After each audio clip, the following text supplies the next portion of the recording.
They laughed when I asked for a turn, until the first shot silenced every smug grin on the range. My name is Clara Reynolds. I'm 42, a widow, and I run a small flower shop in Flat Rock, Texas. I don't make noise. I don't start fights. I believe in arranging things, flowers, words, even memories, with care. That's what my husband Dan always said about me. Clara doesn't shout, he'd grin, she just rearranges the room until it listens. It had been 10 months since he passed. Some days the silence still settled over the house like fog, thick and hard to push through. Sundays were the worst. Sundays were when we used to shoot.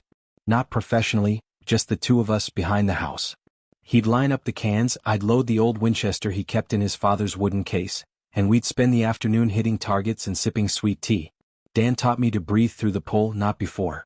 You don't force the shot, he'd whisper, you follow it. I hadn't touched a rifle since the funeral. But that Sunday I couldn't sit still. The air felt too still, the room's too small. So I dug out the old wooden case, wiped the dust from the brass latch, and drove out to the only shooting range within 20 miles, the Sandstone Range. It wasn't the kind of place that welcomed walk-ins. You could feel it the moment you pulled into the gravel lot, lined with shiny black trucks, polished boots, and oversized belt buckles. Inside it was all leather chairs, walnut plaques, and the smell of oiled steel. The kind of place where every nod meant something, and every new face got the same once-over scan. I stepped through the glass doors wearing jeans, a simple plaid shirt, and Dan's old denim cap. I carried the case with both hands. Nobody looked up. Behind the check-in counter stood a man with thinning blonde hair slicked back like a politician and a name tag that read Rick, Range Manager. He glanced at me, blinked, then looked away before I could speak. Instead, he turned to a broad-shouldered man leaning on the counter. Brett, your lane's prepped. You want extra shells? The man, Brett, smirked. He looked like he belonged in a commercial for sunglasses and pickup trucks. Thick neck, perfect stubble, polished boots. He caught sight of me, tilted his head, and raised one eyebrow. Gonna be one of those days, he muttered to Rick. I waited a beat, then stepped forward. Excuse me, I'd like to register for a guest lane. Rick's eyes did a slow crawl across me from the rifle case to my face. He tapped a clipboard.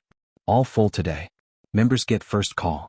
Might squeeze you in for a few rounds if someone no-shows. I nodded, already knowing what that meant. Brett chimed in from the side. New to shooting, sweetheart? I looked at him. No. He smiled like I'd told a joke. Well, you're in the right place to learn. Maybe watch a few rounds first. See how it's done. I didn't reply.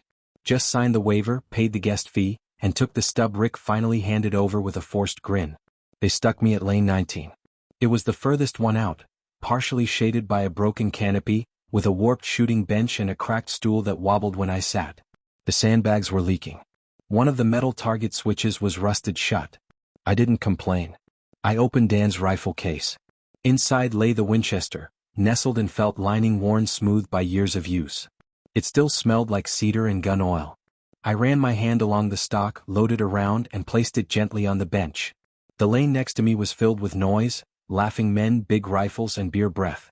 Brett stood dead center, flanked by two cronies who looked like they'd stepped out of a catalog for tactical wear. Every shot they fired was followed by backslaps and whoops. Every time I adjusted my aim, I felt their glances like prickles on my neck. I noticed the safety on my lane's rental station was broken. The internal catch had rusted stiff, an old flaw Dan taught me to work around.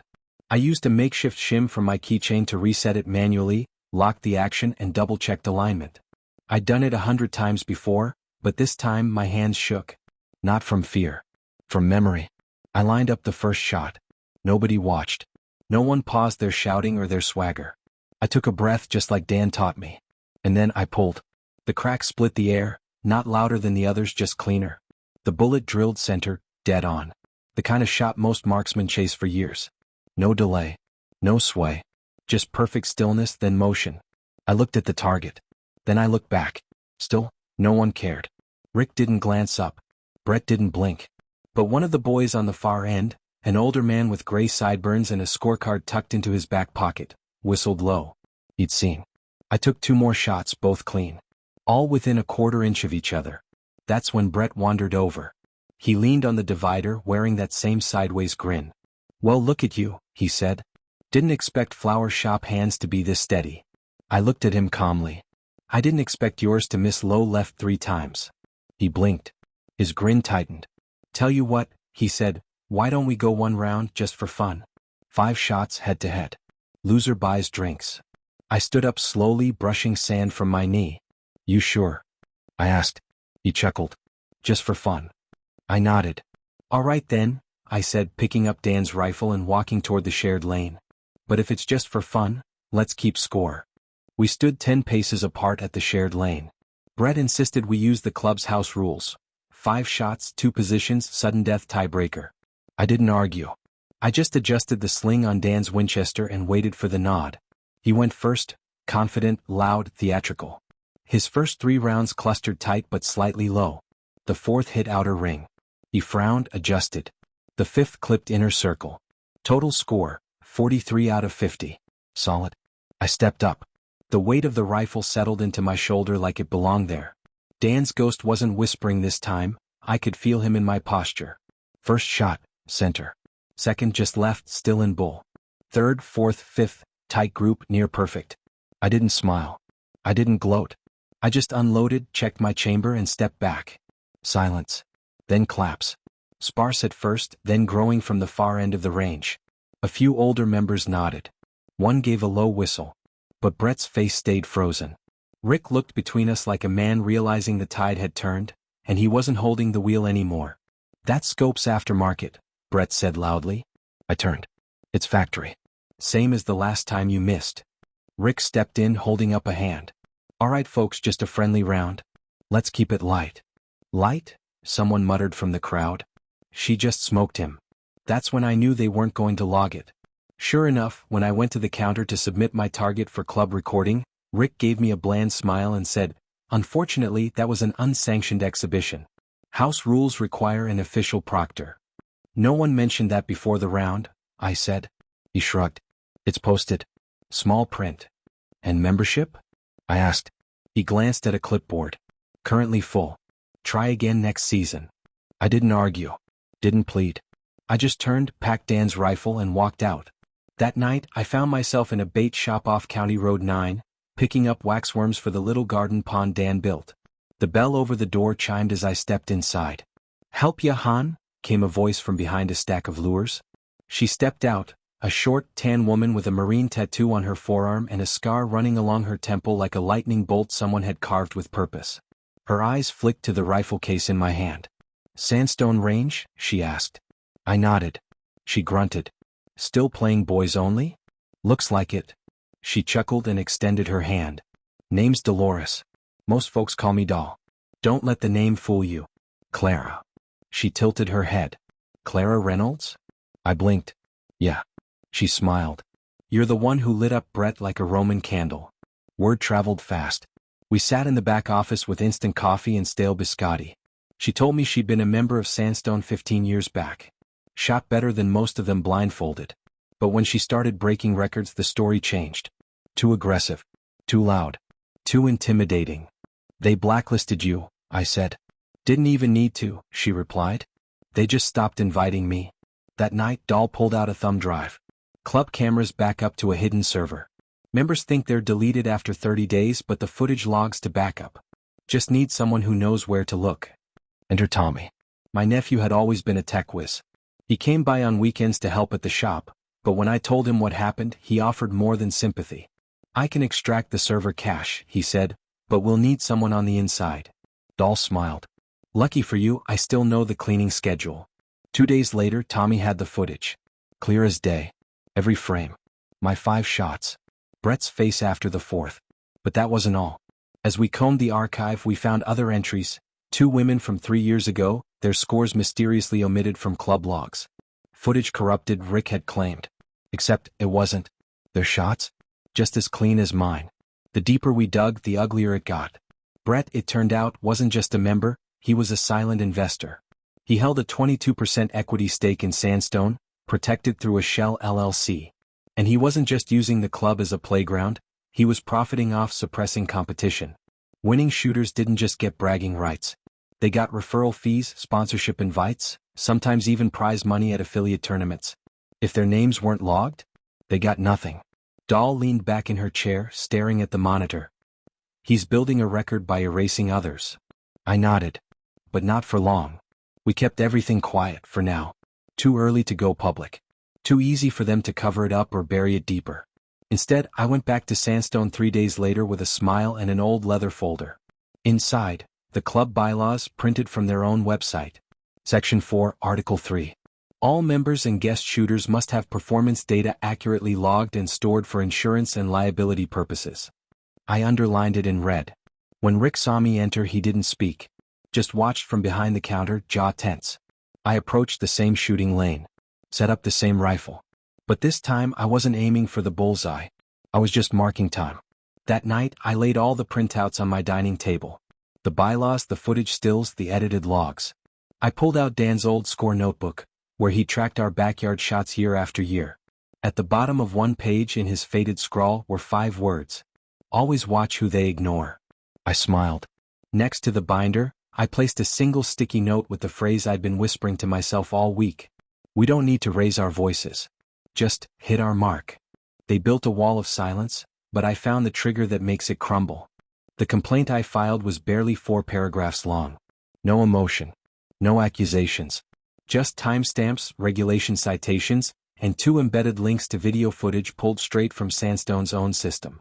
It was addressed to the Regional Competitive Shooting Association's Ethics Committee, marked confidential. I didn't sign it as Clara Reynolds. I used my maiden name, Clara Nash, and included the serial number of Dan's Winchester for identification. I didn't need my name. The truth spoke loud enough. While that simmered in the inboxes of bureaucrats, Tommy took a different route. You know, there's a forum where sharpshooters rate each other's groups? He told me one evening, grinning at his laptop. I just uploaded your Sandstone clip. No commentary. No edits. Just the 5 shots. Titled it, Guest Shooter Shocks Club Champion. By the next morning it had 12,000 views. By day 3, it had crossed 80,000. A popular instructor from Arizona reposted it with commentary, slowing the footage and analyzing my technique frame by frame. Watch the control. No flinch. Textbook follow-through. Comments poured in. Where's the official score log? Why didn't the club post this themselves? Legend says she went back to her shop and arranged lilies afterward. Doll laughed so hard she spilled her coffee. But that wasn't the plan. That was just the warm-up. The real play began when I entered the Tri-County Precision Open, a state-ranked event outside the Sandstone jurisdiction. No club ties. No politics. Just shooters and paper targets. I brought Dan's Winchester. No sponsors. No gear logos. Just the same iron sights and wood grain I'd practiced with on Sunday mornings. I placed second. 1 point shy of first. The judges raised eyebrows. One leaned in and asked, "Which team are you with?" "None," I said. "Just a florist from Flat Rock." They remembered that. Afterward, I did something even Brett wouldn't expect. I registered for the Sandstone Range's annual Champion Cup. Under Clara Nash. My legal maiden name. No deception, just paperwork.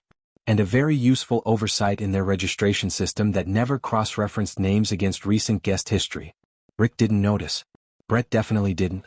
Until 2 days before the cup, when the final lineup was posted. That's when the noise began. "Cheat," Brett growled under his breath in front of 3 club members as I passed the ammo table. "You're hiding behind names now?" I didn't respond. Rick cornered me near the locker room. "We've had some concerns," he said, voice tight. "A few folks feel this whole thing is turning political. Disruptive." "You mean women showing up to shoot?" I asked. He didn't answer. Instead he leaned in. "If you cause any more division, we reserve the right to suspend participation." I nodded, slow and polite. "You should reread your bylaws, Rick. You're already in violation of 3. He paled. I walked away. That evening, Doll handed me a weathered leather ledger she'd recovered from the club's back office. She flipped to a page where 2 columns listed initials, BK and RD. Next to them dollar figures. "Cash prize splits," she said. "Members would pay in for each tourney. The posted payout would be lower than the pot." These 2 skimmed the rest. Proof? Receipts in the till don't match member logs. Tommy scanned and backed up everything. We didn't send it to the board. We sent it to Heather Davis, an up-and-coming investigative reporter at the Flat Rock Independent Journal. She'd covered local corruption before. Took down a city councilman once over library funds. Her condition for getting the scoop? "Hold it," I said. "Until after the Champion Cup." She raised an eyebrow. "Why?" "Because when it lands," I said, I wanted to feel like truth and timing had dinner together. The cup arrived on a rare cool Saturday in August. Sandstone dressed it up like the Super Bowl of rifles. Banners fluttered, the snack bar smelled like carnival grease, and members wore their best boots and bravado. Brett showed up in head-to-toe camo despite shooting paper targets from stationary positions. The finals came fast. I advanced cleanly, 3 rounds each tighter than the last. A few people began whispering my name. Not Clara. Not Nash. Just her. Like I was folklore in real time. The final matchup? Me and Brett. The silence before we stepped to our lanes was heavier than the recoil we were about to unleash. He didn't speak. Just smirked like it would be the last time he had to. First shot, he hit inner ring. Second, dead center. Third, slight shake wide right. Fourth, closer. Fifth, solid. His total, 46. I stood, rifle steady, breath calm. First shot, bullseye. Second, bullseye. Third, slightly low, still inner ring. Fourth, bullseye. Fifth, bullseye. Total, 49. Rick didn't call it. A guest official from the regional board did. Clara Nash, he read, champion. There were claps. A cheer from somewhere near the back. Then silence. Brett's face drained color. For a second he looked like he might argue. But then Heather Davis stepped out from the crowd with her camera crew and a wide smile. Brett Kincaid, she said, stepping forward, mic ready. What's it like being beat by the florist with the bullseye? He walked off. Didn't say a word. That night, the Independent Journal released its headline story. Sandstone Range leaders caught embezzling prize funds. Local florist exposes elite cover-up. By the following morning, Rick had resigned. Brett had locked his social profiles. And 3 other women from Flat Rock showed up at Sandstone with their rifles and an attitude. Turns out, silence makes the best scope. A week after the Champion Cup, I opened my mailbox and found a certified envelope addressed in neat, impersonal print. Inside was a formal letter from the Regional Competitive Shooting Association. On official letterhead, stamped and signed, it read, Dear Ms. Nash, we regret the delay in reviewing the footage submitted regarding your performance at Sandstone Range. Upon full investigation, your score has been validated and is now recorded as the highest guest shooter result ever logged at the facility. Additionally, your 5-shot sequence has been submitted to our State Hall of Merit as a qualifying record. Congratulations. At the bottom, we apologize for the initial mishandling of your submission. They didn't say Brett's name. They didn't need to. By then, the news had done that for them. 2 days after the Cup, the Independent Journal ran a second piece, this one titled, Embezzlement Confirmed. Sandstone Range rocked by internal vote. Turns out, once the truth had daylight, the club's members didn't stand behind Brett. They voted. Unanimously. His ownership stake was dissolved. Gone in a single evening. Rick didn't show up for the vote. He'd already cleared his locker out after being terminated for tampering with official records and suppressing complaints. Funny thing happened after that. The club filled up with new members. Women. Veterans. Hobbyists. Older men who'd stopped showing up after the culture got too thick. Teenagers eager to learn the skill, not the swagger. The first official tournament under new management included a legacy match for unrecognized shooters from prior years. 2 women I'd never met showed up, holding printed screenshots of their scores from our archive backups. Doll officiated that match. She wore her Marine pin like a medal. She didn't just bark orders, she taught. She coached. She made sure no one ever again had to earn their place by surviving disrespect. And then something I never expected happened. At the start of a cloudy Thursday in September, the Sandstone Range held a rededication ceremony. The new board chairman, a quiet ex-engineer named Calvin, stood at a plain wooden podium flanked by folding chairs. In front of him, draped in burlap, was a new sign. He spoke simply. For too long, this place represented exclusion, ego, and erasure. But today it begins a new chapter. Then he pulled the cloth away. Reynolds Range. In honor of Daniel Reynolds, teacher, husband, sharpshooter. I didn't cry. Not then. I waited until later when I was alone at the bench where Dan and I used to sit. They had rebuilt it, sturdy wood, clean bolts, a plaque carved into the grain that read, Keep your aim steady, and your heart softer. I set a single daisy on it. Dan's favorite. Then I stood, lifted the Winchester and lined up a fresh target. Across the new range, a small group of students was being taught by Doll. Tommy was off to the side, holding a mic, filming his 3rd YouTube episode, The Flower Shop Sharpshooter, Story Behind the Shot. The first one had already hit 50,000 views. "Clara," he called out, "give us a closing round?" I nodded. No words. Just breath in. Trigger back. One shot. Center ring. It wasn't about breaking records anymore. It wasn't about Brett. Or Rick. Or the whispers. It was about aim. And balance. In truth, the world didn't tilt overnight. But slowly things bent toward rightness. The range's code of conduct was rewritten, now emphasizing inclusion, safety, and sportsmanship. Heather Davis's article series was picked up by a regional syndicate.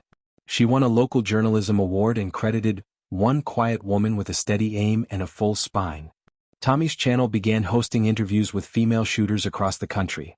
Mothers, veterans, even teenagers, each one with a story like mine. Most had never spoken about it. Until now. And me? I kept arranging flowers. That never changed. Lilies on Mondays. Carnations on Thursdays. On Sundays I closed the shop early. Not to mourn, but to shoot.